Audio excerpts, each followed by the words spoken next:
Marcelo Almeida Gadeira entrou, eu vou acenar para ele. Oi. Stacy Maia entrou, eu vou assinar para ela. Oi. Ai, ai, você, o que seria de mim sem vocês e sem a minha mãe? Fala aí. Eu comecei um pouquinho antes também para esquentar, né? Para quando o povo entrar já ter assim. Mas, gente, amo vocês, saudades. E saudades eternas é uma péssima expressão. Rafa Caçu entrou aqui, acenou. A tia assina, vai, tia assinando. Vai ter uma hora que eu vou ter que fazer alguma coisa aqui. Gente, Espaço Cultural Freitito. Sabe que eu te conheci agora e já fui lá? Parabéns pelo seu trabalho, viu? Parabéns. Que bom, tomara que a gente consiga conversar aqui bastante. Tem uma hora que a gente substitui conversa, eu não sei. Ricardo Castro, Gabriel, tem uma galera entrando, Cláudia Barraus. Eu não vou conseguir dar mais tchau para todo mundo como eu estava dando. Eu entrei um pouquinho antes, né? Você sabe que o problema do pontual é que, na verdade, não existe pontualidade. Ou você chega cedo, ou você chega atrasado.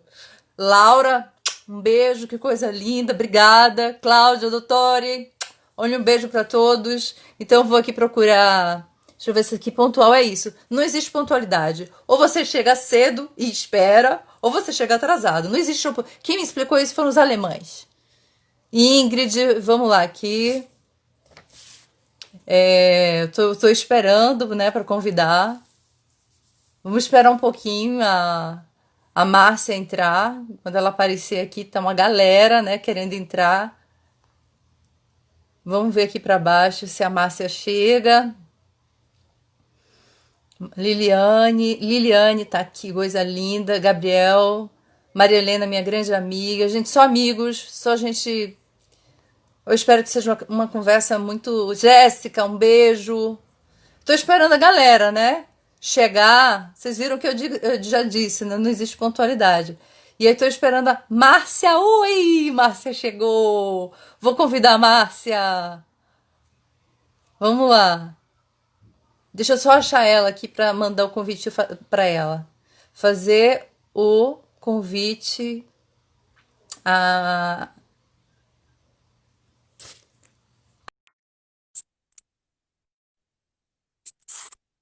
Eu acho que já foi. Ela tá aparecendo. Oi! Lucy, tudo bom? Oi! Que alegria falar com você. Alegria para mim. Deixa eu ver se eu consigo me colocar aqui de um jeito que tenha luz, porque aqui já está escuro, né?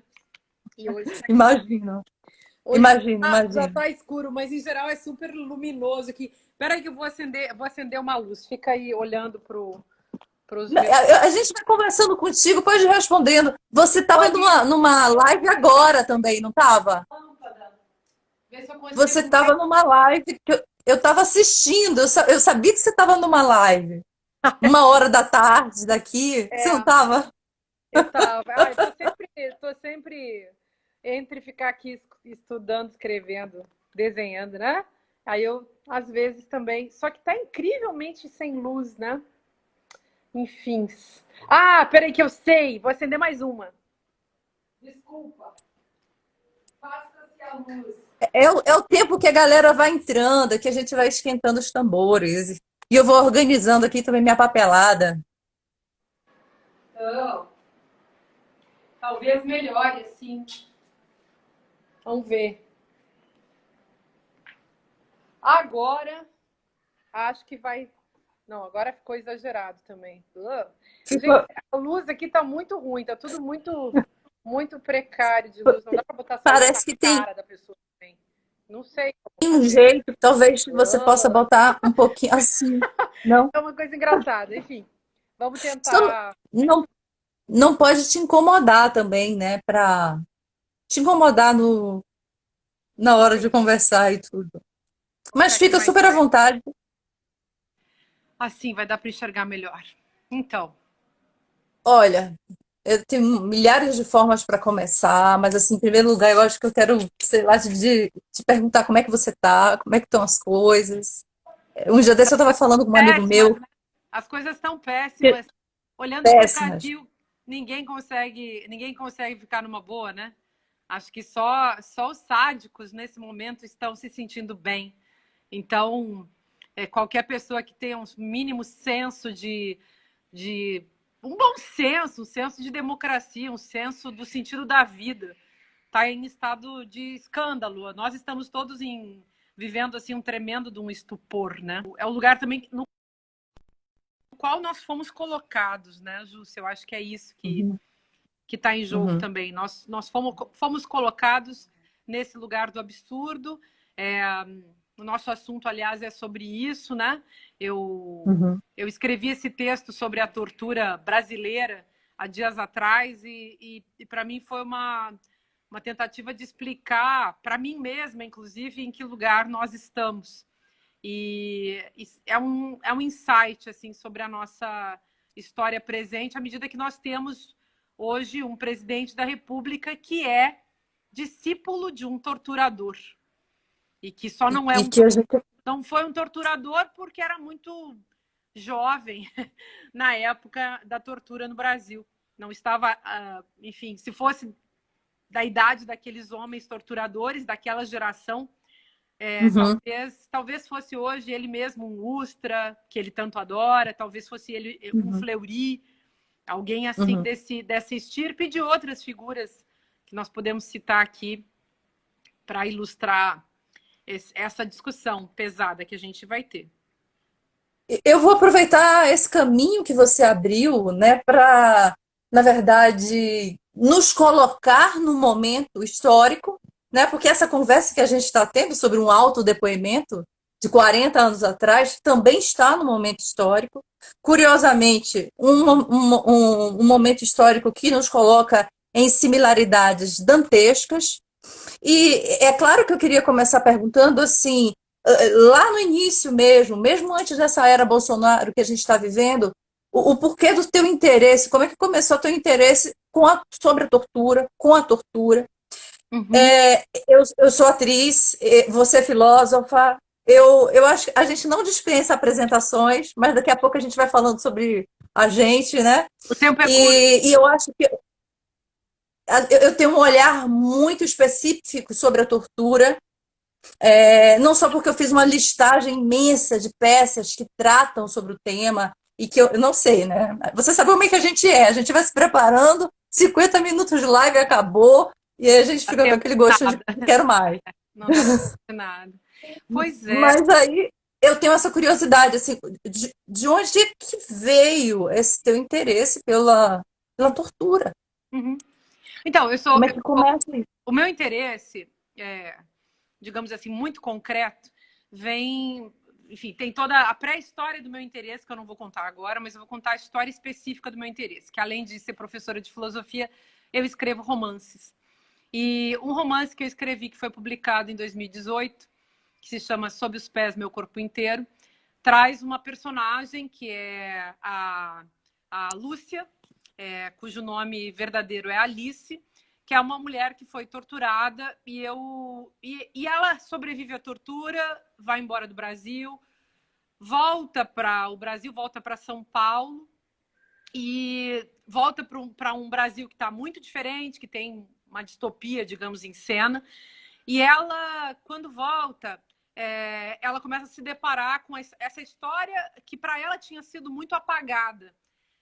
Ela viveu a tortura, foi uma coisa muito pesada, ela ficou 1 ano presa, ela ficou grávida na prisão, aconteceram muitas coisas muito, muito difíceis com ela, mas ela não era uma ativista. Ao contrário, ela era uma pessoa que não tinha noção de política, foi torturada porque era irmã de uma jovem que foi morta na ditadura, morta pela tortura, ou melhor, morta na prisão e que também foi torturada. E essa minha personagem, eu visava com essa personagem trabalhar a inconsciência das pessoas acerca da história.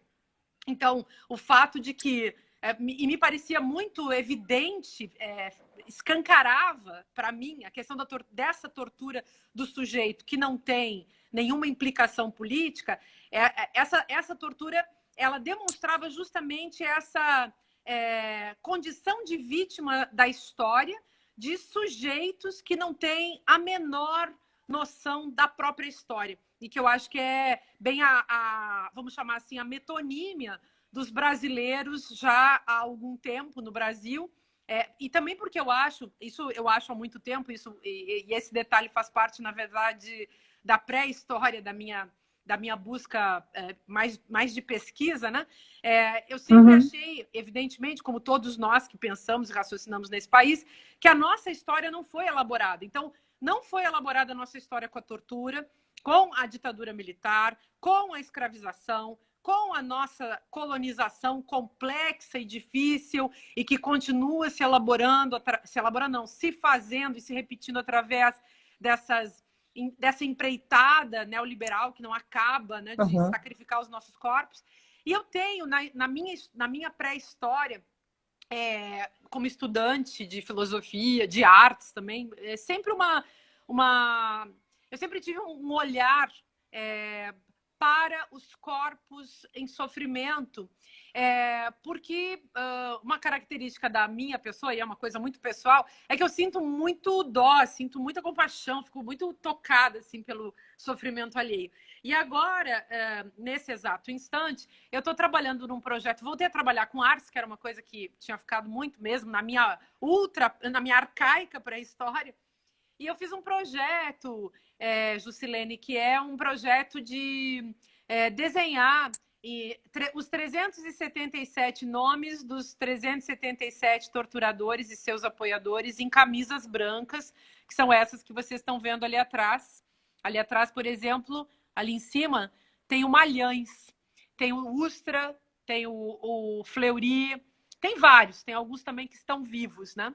E eu estou fazendo esse projeto, que é um projeto que visa, o projeto tem todo um desdobramento, que não vai dar tempo de eu contar agora, mas ele visa uhum, trabalhar com a memória e trabalhar a alegoria disso também no tempo presente. Então, a gente uhum, precisa dialogar com esse assunto e eu acho que a arte pode ser mais contundente de um ponto de vista simbólico, imaginário, afetivo, retórico, do que uhum, as investigações puramente, vamos dizer assim, puramente teóricas. Então, é uma obra de arte, mas é também um experimento. Eu vou fazer um experimento sociológico e antropológico com essa obra. Então, eu estou muito voltando a ler coisas, ler, ouvir, escutar, testemunhar, enfim, ouvindo de novo os testemunhos dessas pessoas que foram torturadas, que foi uma coisa que eu usei muito na época da escrita do meu livro. Mas agora, em uhum, específico, eu estou ligada no Frei Tito. Estou uhum, absolutamente tomada pela presença dele, também porque eu estou aqui na França, também porque eu comecei a trabalhar com esses torturadores e comecei a conversar com alguns amigos e conheci a Leneide Plon quando eu vim para Paris. Quer dizer, já conhecia, mas comecei a conviver muito com ela. E a Leneide Plon é uma jornalista que mora aqui há muitos anos e que fez um livro que eu acho ótimo, que eu queria recomendar, que é esse livro que chama O Homem Torturado, torturado. que Uhum, é um livro sobre o Frei Tito, nos passos do Frei uhum, Tito, que ela escreveu junto com a Clarice Meirelles, e é um excelente livro, um livro muito cuidadoso e que realmente reconstitui a trajetória pesadíssima vivida pelo Frei Tito na sua juventude. O Frei Tito faz 45 anos ou 46 anos que ele morreu, que ele foi, 46. que ele se suicidou, Há três infelizmente. dias atrás, há 3 dias atrás, é a data, né? Foi dia 10 de É, agosto. é. Então, é uma coincidência que a gente também esteja conversando sobre isso.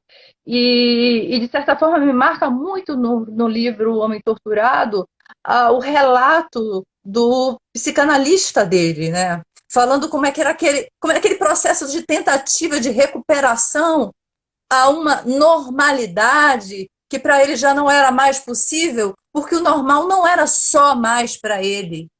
Uhum. É uma das coisas que se repete mais assim, não há normal fora para eu querer viver. E assim, as pessoas estão sofrendo aí fora e eu não quero. E isso era uma das coisas que mais marcava essas últimas narrativas, né, colocadas para o psicanalista e que de alguma forma ecoa muito no que eu tenho ouvido. Por isso que eu te falei assim, é uma forma estranha da gente perguntar para as pessoas hoje em dia, como é que vai você? Porque algumas pessoas dizem assim, não dá para dizer que está tudo bem. A gente vai Olha, ter que mudar essa forma de se cumprimentar. Como é que você vai? É como se a gente tivesse que mudar a temporalidade. Como é que você vai? Então, eu me lembrei muito desse final do livro do Tito, porque exatamente ele estava protegido, ele já estava há 3 anos fora do Brasil, né? E ele estava sendo, enfim.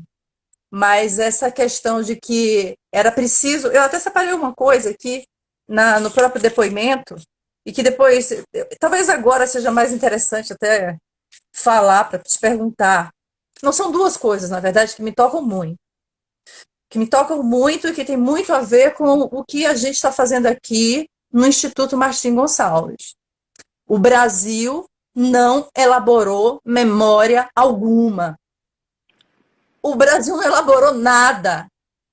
O Brasil não elaborou sua violência, seus pais, suas mães. não. O Brasil não elaborou sua selvageria. É. O Brasil não elaborou sua gente boa, que fez coisas muito incríveis pelo país e foram esquecidas. Então, assim, a questão da memória disso tudo chegou a um ponto da minha existência, Márcia, que eu simplesmente não consegui mais dar conta de nada a não ser resolver isso. Eu pedi demissão do trabalho e disse: eu vou organizar um instituto. É originalmente sobre teatro. Mas o teatro é um bicho ovíparo, onívoro, vai comendo tudo, sabe? Assim, ele come carne, ele come coisa sintética, é radioativo, ele se mete em tudo que é canto. Então, ele começou como um instituto de memória, do qual eu herdei um acervo que é de alguém completamente desconhecido de nossa historiografia, para variar. Por isso que eu falo, né? A gente não elabora nada. Os nossos esquecidos do bem também, eles estão aí, soltos. São Do muitos. bem, eu digo, né? Que pegaram no músculo para construir a nação. Então, assim, é o Instituto Martim Gonçalves, tem um acervo do Martim Gonçalves originalmente. A outra, são 3 partes. A segunda parte, ela pertenceu à parceria criativa que o Hélio Eichbauer, cenógrafo, que trabalhou com ele durante muitos anos, sobretudo nos anos 60, doou para mim. É um acervo incrível que não diz respeito só ao teatro, mas à cultura brasileira e à história do Brasil. Importante. Era uma das coisas que ele mais me falava. Juscelino, se tem uma coisa mais louca em máquina, isso, Hélio, porque eu não conheci fisicamente o Martim Gonçalves. Se tem uma coisa mais louca, que é o seguinte, é a máquina do tempo que o teatro faz com a gente. Não tem como você entrar numa peça e você... É a máquina do tempo que existe para a gente hoje, que tecnologia nenhuma vai resolver. Porque você vai tendo que se cercar de contextos, de formas, de expressões, de maneiras de sentir. E essa é o encanto, né, que estava relacionado exatamente a esse trabalho dele. No terceiro movimento arquivístico, né, de tutoria desse material que a gente guarda, mas é isso que eu falo, a gente apenas guarda, a gente é tutor, o material não é nosso. A gente está aguardando para um instituto, é um instituto, ele é formado, ele existe, a família doou, mas a gente está esperando, a gente está querendo transformar ele numa coisa maior e que ele não seja em nada personalizado à minha pessoa, Claro. sabe? Para que ele não seja uma coisa de Juscelene, essa coisa personalística que está atravessada na história das instituições do país. A história do teatro brasileiro mesmo poderia ser assim, a história das instituições. De fulano de tal que fez isso e quando morreu acabou. De Beltrano de tal que viveu 70 anos, morreu, acabou. E a gente poderia listar vários nomes. Isso também diz respeito à continuidade, memória e acervo. E de elaborar todo o nosso passado. E eu acho assim, quando a gente trabalha com teatro, elaborar o passado por conta da capacidade de se colocar no lugar do outro, é o primeiro degrau. É o primeiro degrau, assim, é um espaço que está muito raro hoje em dia. Os gregos costumavam falar sobre 4 palavras para isso. Existia a antipatia, que é claro, né? Antipatos, antipaixão, que é a aversão, né? A paixão que o outro provoca. Os símpatos, que é a simpatia. Nossa, essa pessoa é simpática, A mim é uma relação que me atrai de alguma forma. Simpatia, antipatia e a empatia. A empatia, o empatos, ele tem um degrauzinho diferente da simpatia. Não é apenas gostar. É uma capacidade humana estudada pelos gregos como uma ação mágica que é de você se sentir no lugar do outro, de você sentir de alguma forma, e eles acreditaram nisso piamente. É, Eles acreditavam que era através disso que as lições poderiam acontecer, né? Quando a gente vai pensar, sei lá, por exemplo, da tragédia, a tragédia acontece daquela forma pedagógica, a destruição do herói, né, de alguém que faz uma falta e que a gente pensa, mas gente, não precisava disso tudo. Dava para poupar ele um pouco, né? Arrancar os olhos. Não, é o máximo que eu tenho que. Porque é o ponto onde você tem que chegar. Tem que se chegar ao máximo no estado do outro, no lugar do outro, para que a gente haja alguma empatia. Então, quando eu vejo que no nosso país, especificamente, e aí tem milhares de coisas também prévias que não vai dar tempo da gente conversar, mas assim, de dificuldades tecnológicas, inclusive, de estar face a face. Eu acho que o face a face, ele impermite, ele dificulta uma série de coisas que a não face permite, né? A própria destruição do outro, da imagem do outro, da persona do outro, e a palavra persona para os gregos, ela também é tripla, ela envolve a persona pública, a pessoa, o eu, o ente. Ai, eu tô falando filosofia para filósofo, tá feio, né? sim. Mas, mas a gente está misturando teatro aqui, para quem é de teatro também, e vai envolver também a personagem. E a construção da personagem é completamente diferente, é um caminho completamente diferente da construção da pessoa. E da relação com a empatia, com esse empatos, antípatos, símpatos, e todos envolvendo a paixão. Quando o Frei Tito estava na prisão, ele leu a Paixão de Cristo e leu algumas paixões de santos. Numa dessas, eu não sei se é exatamente no documento dele que ele fala sobre isso. Ele leu a Paixão segundo São Mateus. E isso me impressiona demais, assim, o martírio dos santos. Semana passada eu estava numa live falando exatamente sobre martírios, os martírios, o porquê dos martírios.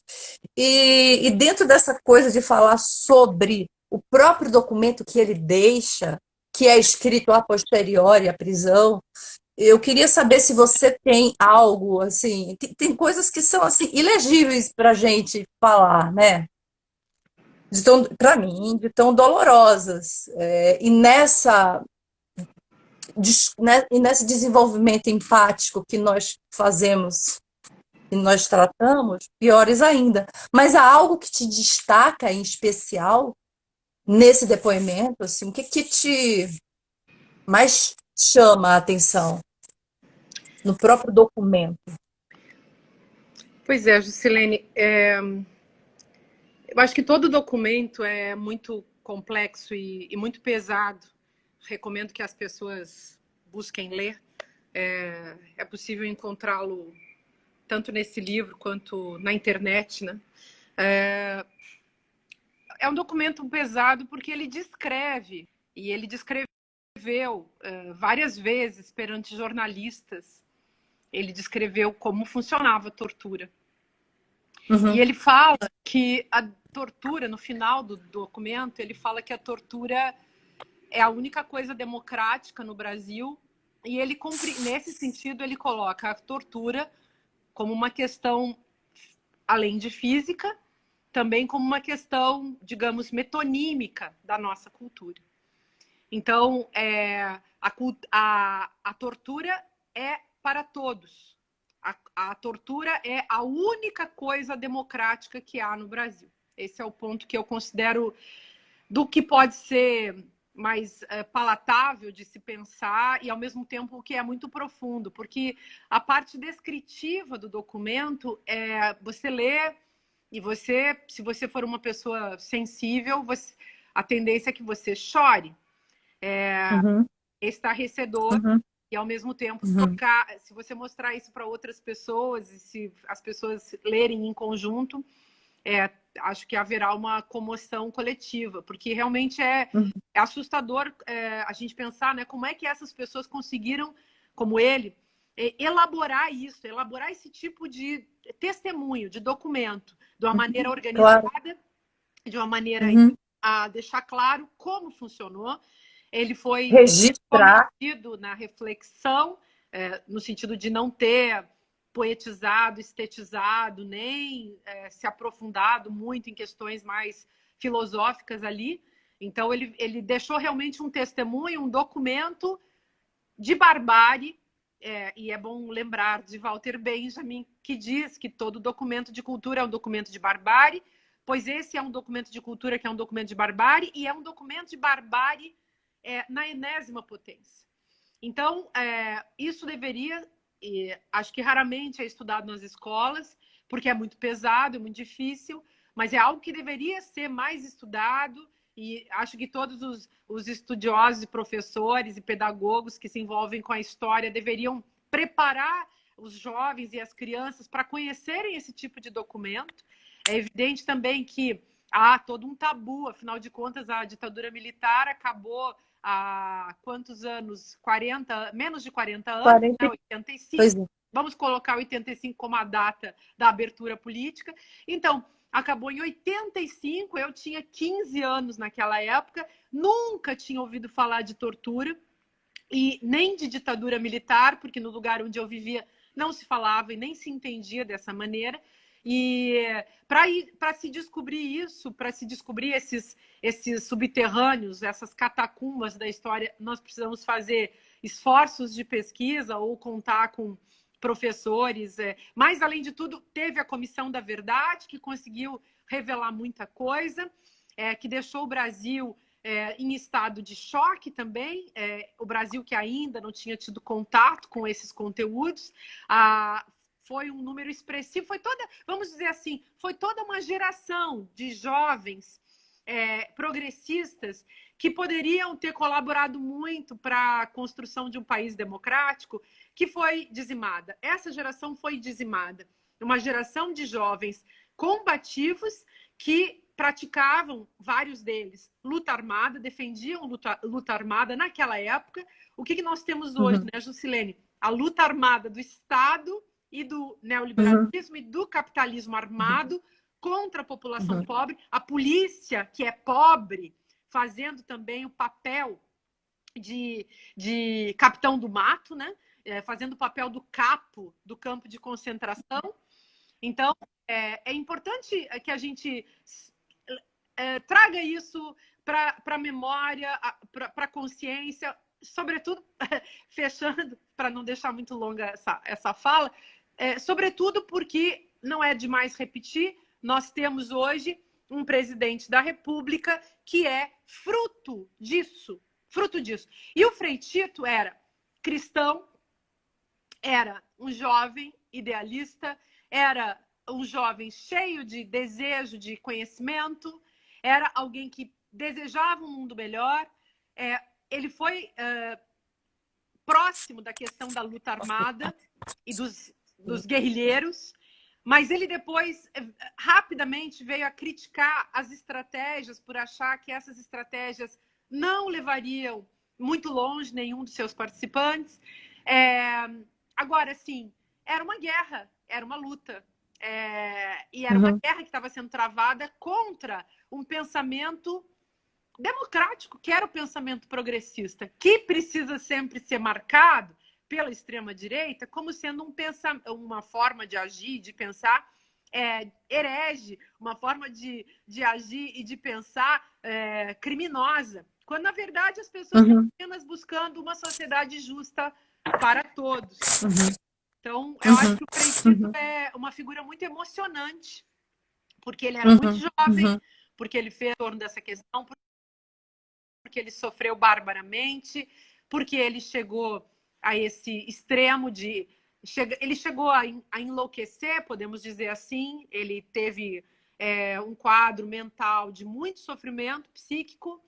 E é uma pena que essa história tenha acontecido, e eu acho que nós precisamos nos confrontar, nós precisamos enfrentar hoje essa dor, porque essa dor é uma dor brasileira, é uma dor que nos une, é uma dor que nós precisamos enfrentar realmente. Você tem razão quando você levanta todos esses aspectos, seja da memória, seja do teatro, seja da política, seja... enfim, do mundo subterrâneo da vida que ficou oculta e que a gente precisa trazer à tona para a gente poder elaborar e para a gente poder construir um futuro diferente, né? Olha, tem três aspectos do que você diz e que está relacionado a esse relato que eu aconselho também que as pessoas leiam com sua segurança, sua autossegurança no momento de força, né? Se isso for possível, e que não se entregue a ele de qualquer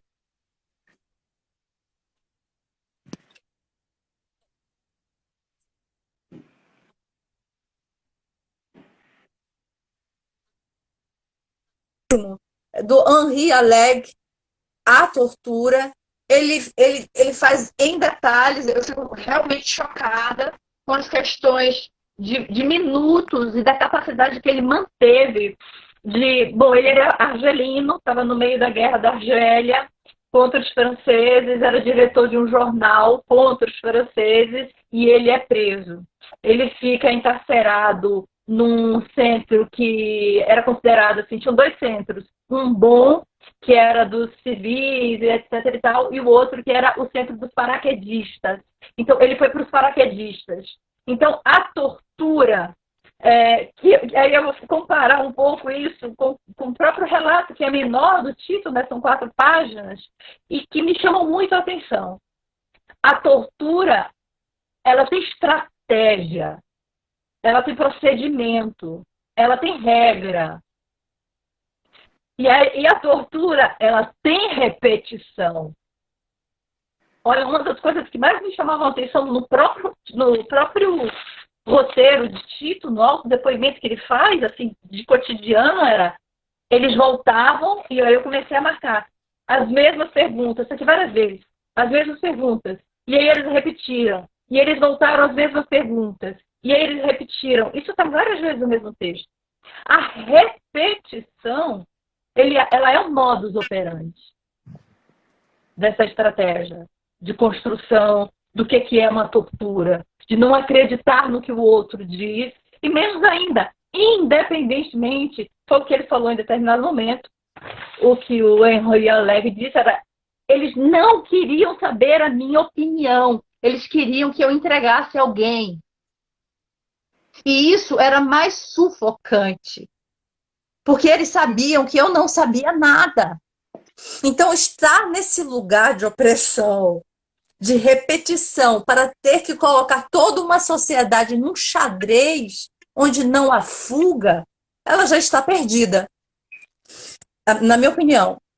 Assim, né? Que ponto pode chegar a isso? Uma outra coisa que me chamou muita atenção, tanto no depoimento do Tito quanto do Alleg, eu não sei se eu estou pronunciando certo. Henri Alleg, vamos lá. Era o apoio dos médicos para saber se eles ainda aguentavam mais tortura. Então, eu comecei a pensar, e aí eu queria que você também, sei lá, você falasse um pouco sobre isso, diante de, sabe, de toda a filmografia, que não é pouca, que a gente já sabe de torturas em diversos lugares do mundo, em diversas guerras, da participação das instituições nesse próprio... mas é que é isso, né? É isso. Eis o ponto. Esse é o ponto. O sujeito torturador, o personagem militar ou não, o médico, e há vários, né, que colaboraram, os empresários que iam também assistir as torturas, como o Boysen e outros, Uhum. esses cidadãos, eles são indivíduos, podemos especular sobre suas características psíquicas, podemos dizer que são...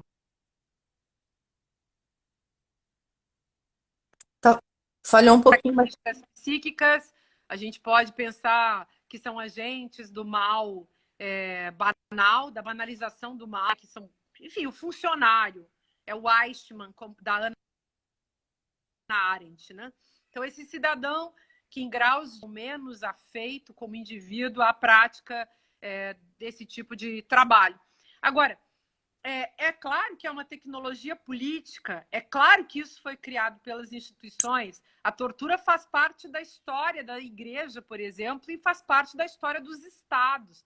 E, inclusive, antes, faz parte também da história dos poderes, dá para a gente dizer assim, que sempre fez parte dos poderes. Então, nesse sentido, é importante que a gente entenda que não é só uma atitude individual de uma pessoa que assim decide fazer alguma coisa. Não.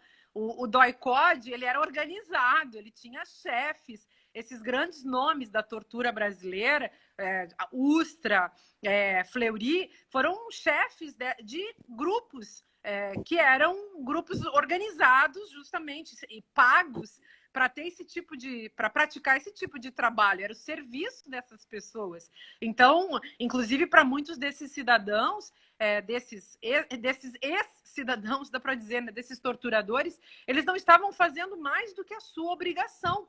Não havia, claro, nós ficamos chocados com a frieza, que é uma das características da personalidade autoritária. Se a gente pega a teoria da personalidade autoritária do Adorno, a frieza é uma dessas características, vai.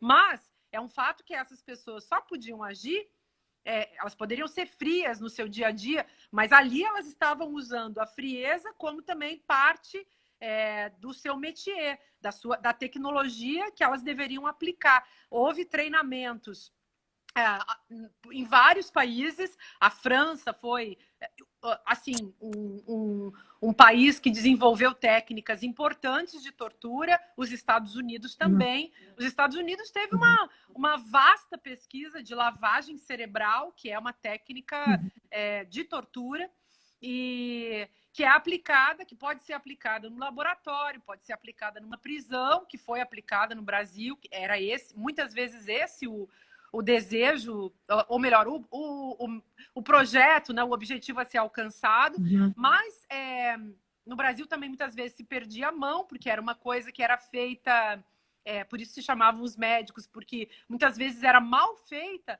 Houve muita gente que, segundo vários personagens do Exército, não deviam ter morrido no meio desses processos, porque a intenção não era matar as pessoas, ao contrário, era torturá-las. Mas aí fica sempre a discussão também da basculagem entre o que é a mera tecnologia e a perversão do agente.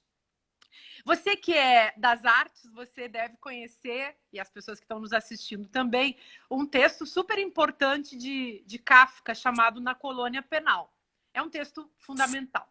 E esse texto tem uma máquina de produzir tortura. A gente pode dizer que aquela máquina é o objeto, o meio, a metáfora, dá até para dizer, né? A metáfora do Estado. Então, o Estado produzindo uma opressão sobre o corpo do cidadão. Gente, estou falando em Estado. O nosso Estado é capitalista. O nosso Estado, aliás, atualmente é mais do que capitalista, é neoliberal. E é um Estado que diariamente e historicamente vem escrevendo, como no texto de Kafka, escrevendo uma sentença no corpo das pessoas, levando-as por meio da tortura, levando-as inclusive à morte, a uma morte sangrenta, a uma morte muito sofrida, com muita dor, mas inevitavelmente a morte. E eu estou falando desse texto porque esse texto nos permite fazer a passagem dessa simples tortura do sádico,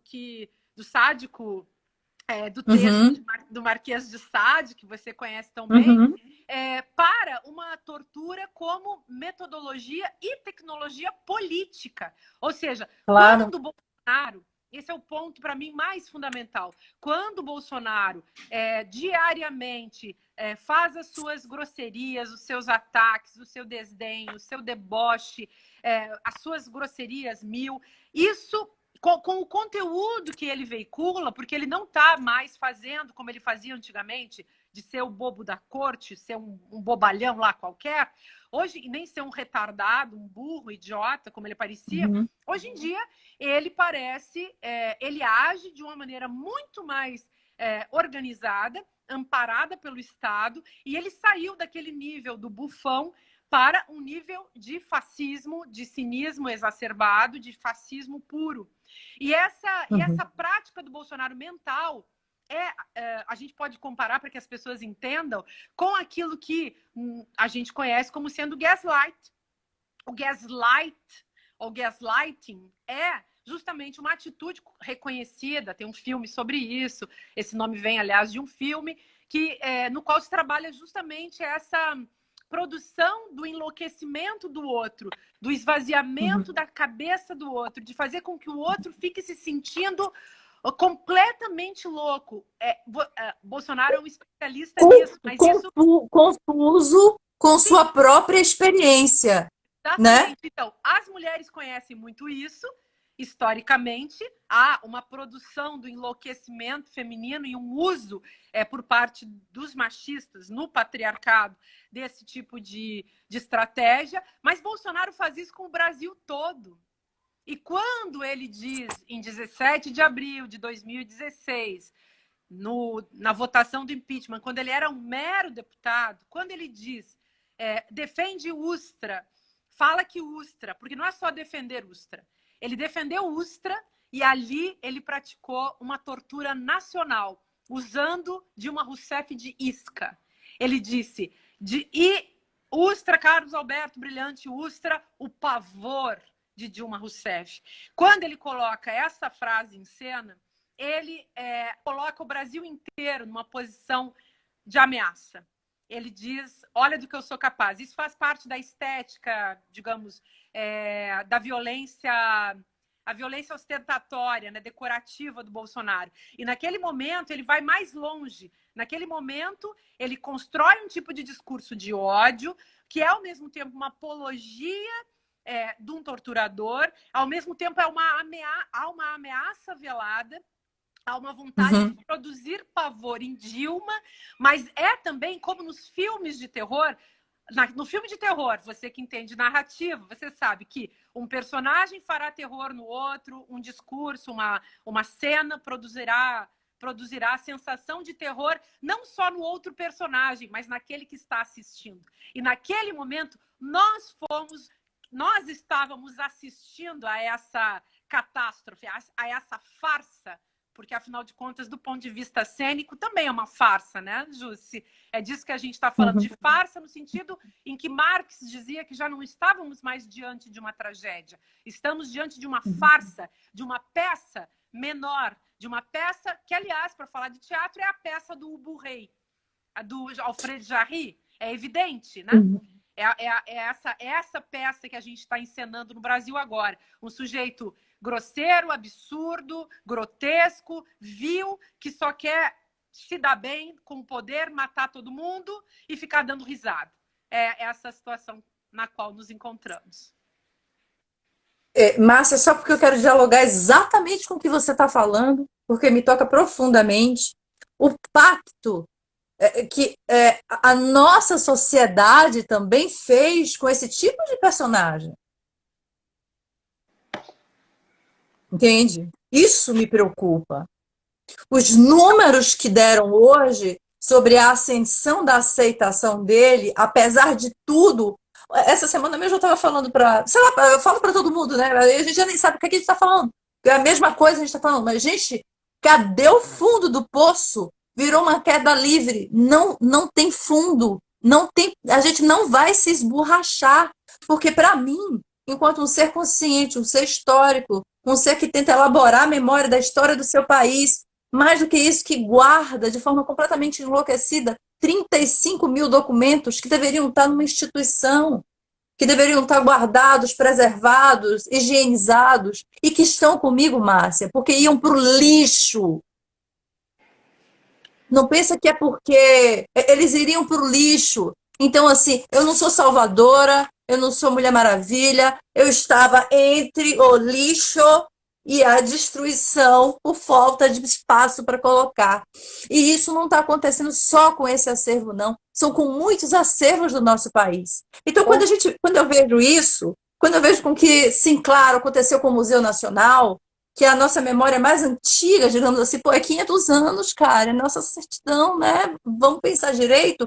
Eu entro em pânico. Eu sou uma pessoa alegre, todo mundo me conhece, eu sou piadista, sério, eu levo a vida, eu tenho 2 filhas, eu acordo pro bem, mas eu vivo assim, cara, onde é que vai parar? Porque tá tudo levando, tá tudo levando assim para um lugar muito mais difícil do que há 3, 4 anos atrás. O primeiro são essa ascensão exatamente a votos, né? De uma eleição que se aproxima daqui a 2 anos, fora as eleições que a gente vai ter talvez esse ano ou no início do outro, a apropriação de algo não trabalhado pela própria nossa sociedade, que é perversa.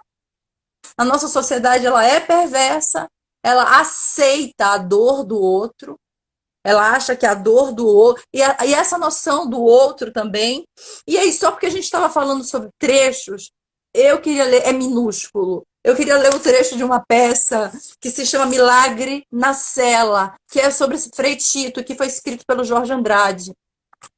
No momento onde não poderia ter, essa peça não foi encenada, claro, não foi encenada nem antes nem depois, esse agora, século XXI.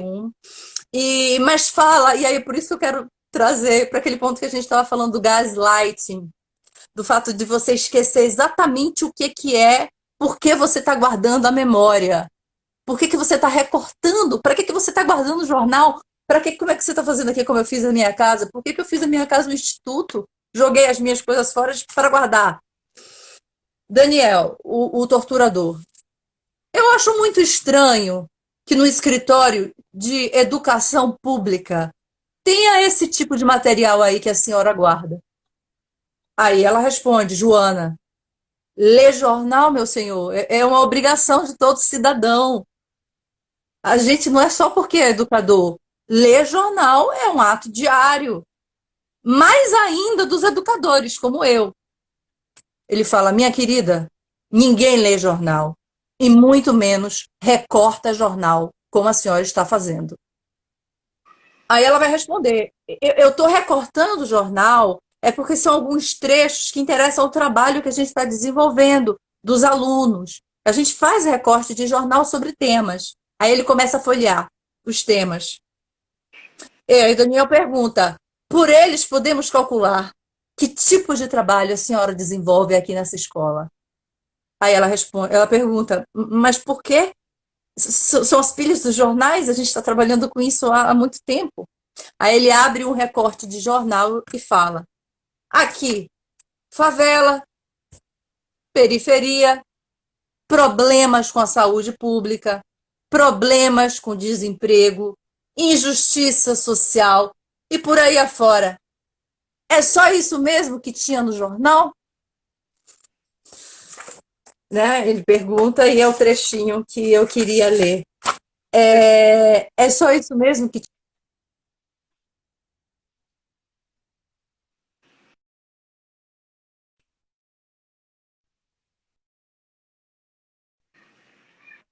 jornalismo tem o seu gatekeeper, que é a sua trava, né? A maneira do que vai passar ou não. E em países autoritários como o nosso, o jornalismo ele nunca se desvinculou do poder econômico que o mantém para fazer uma parceria de forma mais igualitária com a sociedade.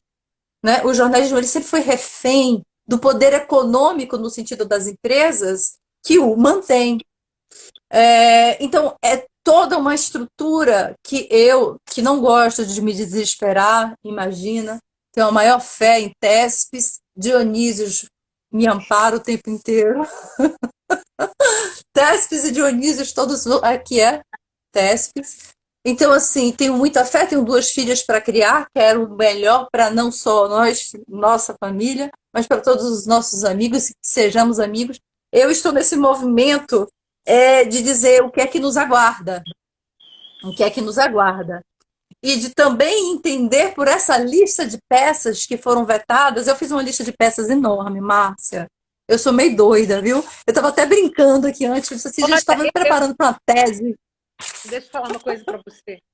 Eu tenho a única peça de teatro que eu escrevi também foi vetada.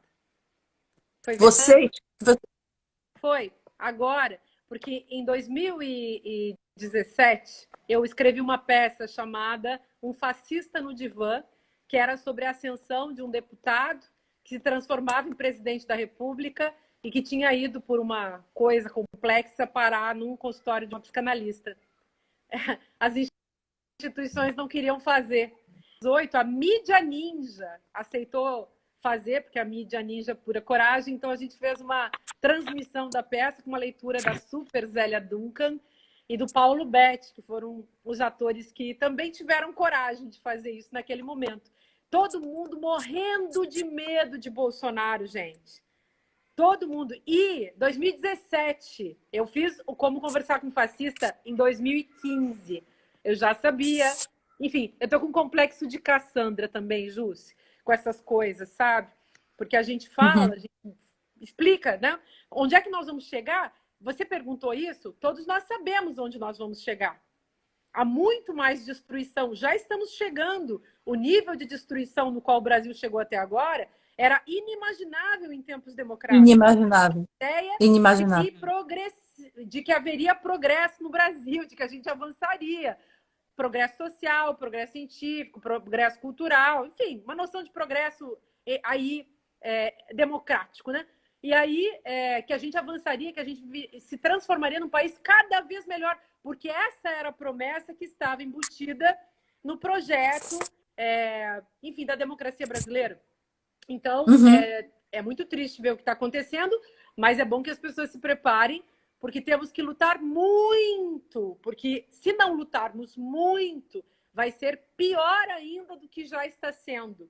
Então, vamos à luta, gente, porque nós não vamos simplesmente deixar que passem por cima de nós. A gente vai lutar porque isso também dá dignidade às nossas vidas pelos mais diversos caminhos, seja fazendo o instituto que você coordena, a produção, a proteção desse arquivo, né, que está nas suas mãos, seja eu fazendo meus livros, dando as minhas aulas, cada um que está aqui mandando recados os mais bonitos que eu estou lendo aqui, de gente maravilhosa, contando suas histórias. É todo esse povo lutador que tem que estar, né, honrando a beleza do nosso país, a verdade do nosso país, que é um lindo país, é um país maravilhoso que está, nesse momento, sendo atacado pela banalidade do mal e também pelo mal radical, ou seja, pelo mal diabólico, pelo mal destrutivo, porque não é só uma brincadeira de gente tosca e burra, é um projeto, Uhum. como todo mundo já percebeu, né? Tá acabando o nosso tempo, né? Já estou preocupada.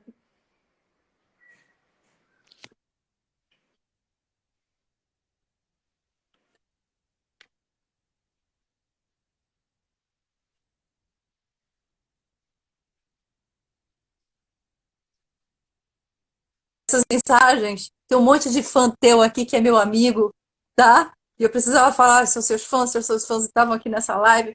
E nesse sentido, o que mais aparecia, tanto que eu gravei um áudiozinho desse também dizendo o seguinte: gente, olha só, tava todo mundo desesperado. Eu fui no centro da cidade depois de muito tempo. Eu estava em quarentena há 5 meses. Márcia, eu moro numa casa minúscula, é super confortável, mas assim, não bate sol. Eu tenho criança, não tem varanda. Então, assim, foi um privilégio e castigo. Mas eu fui resolver problemas e eu passei pelo centro do Rio de Janeiro e eu me senti muito mal. Eu realmente tive que segurar a minha onda e foi muito.